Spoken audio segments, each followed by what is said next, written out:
Welcome back to Lily's Viking Adventure, the channel where we explore Norse and Anglo-Saxon history, mythology, and culture.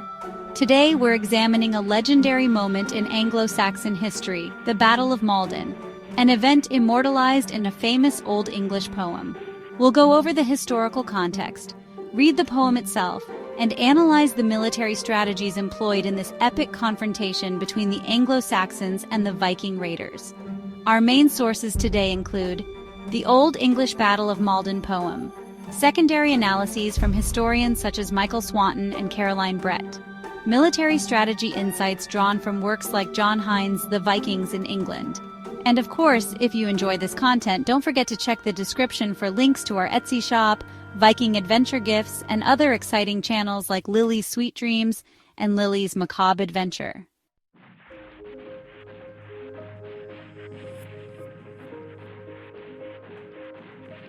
The Battle of Maldon took place in 991 CE near the town of Maldon in Essex, England.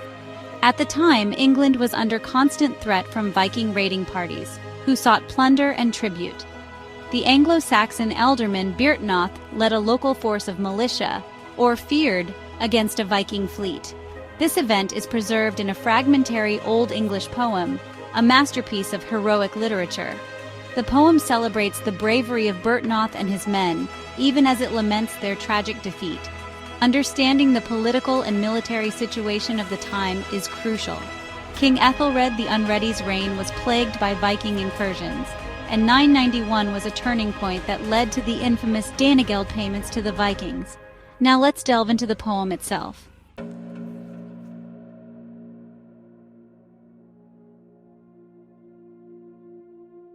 I'll now read the Battle of Maldon in its entirety.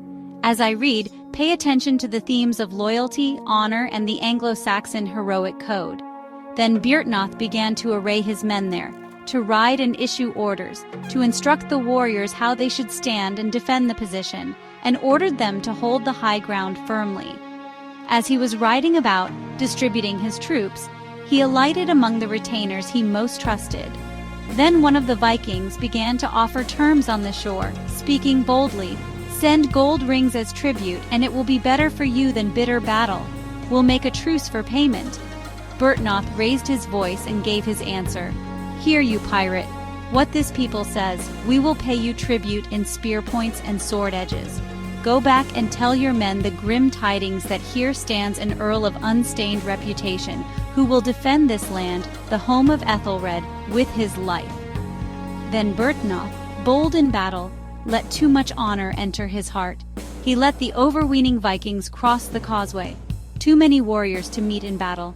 Then they began to form a shield wall. The warriors stepped forward, the spears made ready, the brave warriors at the battlework stood firm. Then Byrhtnoth's retainers, those who were not cowards, fought with great spirit. They sought only to avenge their lord, to strike down their enemies with deadly blows. This poem is not just a tale of battle, it's a meditation on courage, loyalty, and the cost of pride. Byrhtnoth's decision to allow the Vikings to cross the causeway, for example, is seen as both chivalrous and strategically disastrous.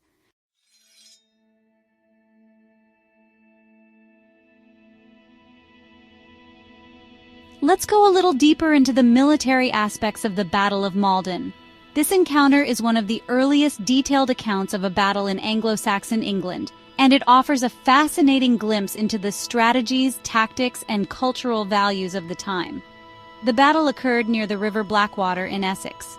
The Vikings were initially positioned on Northey Island, a tidal island connected to the mainland by a narrow causeway. This natural choke point gave Byrhtnoth's forces a distinct advantage. They could control access to the mainland by holding the causeway, forcing the Vikings to fight on unfavorable terms. The Viking raiders, while fierce and adaptable, were at a disadvantage in this situation. They had limited room to maneuver and were exposed to concentrated Anglo-Saxon defense if they attempted a crossing under fire. Byrhtnoth allowed the Vikings to cross the causeway after their leader requested a fair fight. The poem suggests this decision stemmed from his sense of offermod, or overweening pride, though some argue it reflects the heroic ethos of the time. prioritizing honor over pragmatism. While noble, this decision forfeited Byrhtnoth's greatest advantage. By granting the Vikings access to the mainland, he allowed them to deploy in their preferred open battle formations, where their skill with axes and mobility could shine. In Anglo-Saxon society, honor and reputation were paramount. Byrhtnoth's decision may have been influenced by his role as a leader seeking to demonstrate valor and uphold the heroic ideals expected of him by his men and the wider community. Once the Vikings crossed the causeway, the Anglo-Saxons deployed their forces in the classic shield wall formation, a hallmark of early medieval warfare. The shield wall relied on cohesion and discipline, with warriors standing shoulder to shoulder, shields interlocked. It was highly effective in repelling frontal assaults and required tremendous physical strength and coordination. While formidable, the shield wall was vulnerable to flanking maneuvers and relied heavily on maintaining morale. If a gap formed in the line, the entire structure could collapse. The Vikings, experienced in raiding and open field battles, sought to exploit weaknesses in the shield wall. Their berserkers, fierce shock troops, likely targeted weaker points to break the formation. The Anglo-Saxon defense faltered after Byrhtnoth was killed. The poem describes how he fought valiantly, wielding a spear and commanding his men until he was struck down. In early medieval warfare, the death of a leader often led to panic and disarray among the troops. Byrhtnoth's men, deeply loyal to their lord, faced a critical choice: stand and fight or flee. Some of Byrhtnoth's retainers abandoned the battlefield, an act condemned in the poem. Others, bound by the comitatus bond of loyalty, stayed and fought to avenge their leader, even at the cost of their lives. Once the shield wall was breached, the Vikings quickly turned the tide of the battle. The Vikings used their famed mobility to outmaneuver the Anglo-Saxons, targeting individual warriors and exploiting gaps in their defense. Their superior experience in raiding and close-quarters combat proved decisive. After securing victory, the Vikings likely plundered the area and used their success as leverage to demand tribute from King Ethelred. This led to the infamous Danegeld payments, where the English crown paid large sums to deter future Viking attacks. The weather and timing likely influenced the battle as well. The Viking fleet's ability to navigate rivers and tidal conditions allowed them to strike inland unexpectedly, catching local forces like Byrhtnoth's off guard. Byrhtnoth's force consisted largely of local militia, or feared, with limited training and experience. While brave, they were no match for the professional Viking raiders, especially without their leader's guidance. The Battle of Maldon highlights the larger challenges faced by Anglo-Saxon England during the Viking Age. The decision to fight rather than negotiate reflected Byrhtnoth's commitment to resisting Viking incursions. However, it also demonstrated the limitations of relying on local forces against a highly mobile and experienced enemy. The poem's emphasis on loyalty, honor, and sacrifice encapsulates the values of the Anglo-Saxon world, even as it critiques the consequences of offermod. The battle underscored the need for a more organized and professional military response to the Viking threat, a realization that would later influence the reigns of King Alfred and other leaders in defending England. This analysis shows us how the Battle of Maldon was shaped by both strategic brilliance and critical missteps. It's a story not just of valor, but also of the hard lessons learned in the face of relentless Viking aggression. What do you think about Byrhtnoth's decision to let the Vikings cross?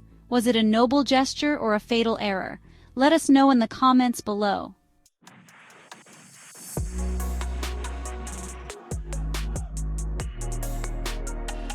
The Battle of Maldon is both an inspiring and tragic tale. It reminds us of the tension between individual honor and collective survival, a theme that resonates even today. Byrhtnoth's heroism is unquestionable, but his pride arguably cost him the battle. This story also highlights the Vikings' tactical brilliance and the challenges faced by Anglo-Saxon leaders during this turbulent era. Thank you for joining me on this journey through history. If you enjoyed this exploration, please like, comment, and subscribe to support the channel. Let us know in the comments your thoughts on Byrhtnoth's decision. Was it heroism or hubris?